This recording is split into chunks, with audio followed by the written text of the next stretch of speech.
I do recall walking into your office and having a conversation about a community foundation, and didn't have any idea of how it would be received.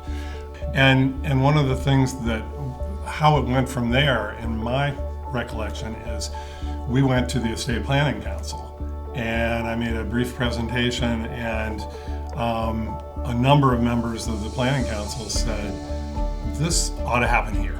Tony and I facilitated the first two major gifts.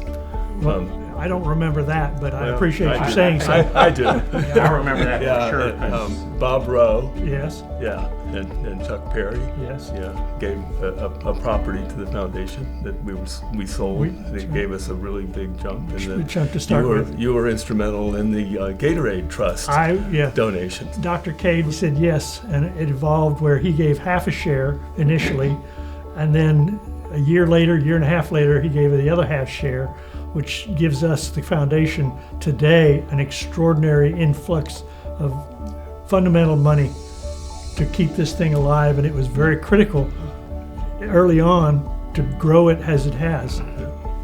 So one of the things that strikes me about the beginnings is that we had the advantage of having the office at Michael's law firm. And so it was there was something solid about it, being there, and because you were at that time president, I think, of the foundation, community foundation, I think. But it was. I was president for many years. You were president for many years. For lack of volunteers.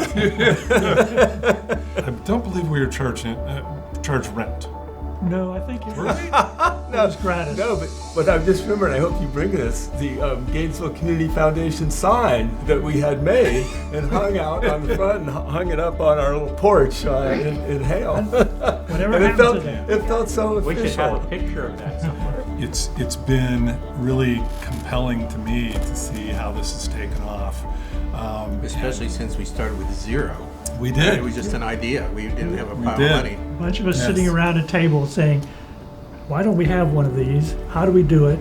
And coming back a week later with potentially new ideas or thoughts process that ultimately results here 25 years later in what we've got, which is extraordinary, which is something I'm very proud of.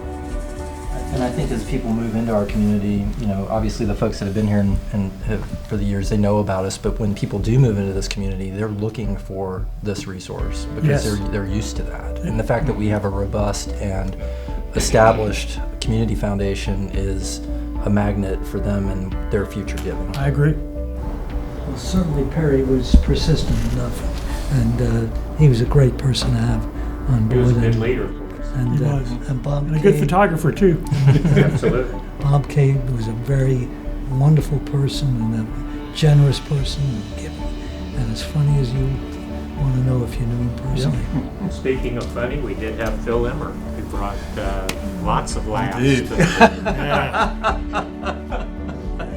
Ma'am, yours? That's right, and A.T. He was very Yeah. The early women who were contributing, Melanie Shore, Terry Caskey. Marilyn Taub, they really, and the creation of Women's Giving Circle, I need to give a shout out to them because they helped demonstrate the concept of the Community Foundation to kind of a new audience, and made dramatic advances, I think, in the overall enterprise. I've seen it in my family with my mom, who's 80, my wife in her 50s, my daughter in her 20s, and all of them participating in the Women's Giving Circle. I think it's really a nice touch to see how all the different areas can help the community in that way. Nancy Perry, pretty critical to advancement.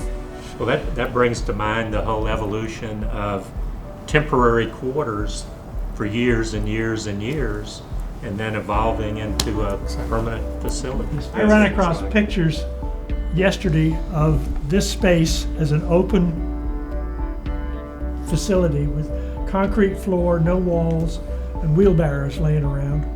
And thinking to myself, my God, how this has evolved. So $100 million is not out of the question. None at all. At all. I mean, we're giving away more every year than we imagined. And I remember when the concept was first proposed to me, I thought, how are we ever going to raise $1 million with us, just young people and not really knowing anything about this? But it's just, It's happened, yeah. and it will continue to happen with the leadership that exists today in the organization, staff and board. It's amazing, and I'm thrilled to be a part of it.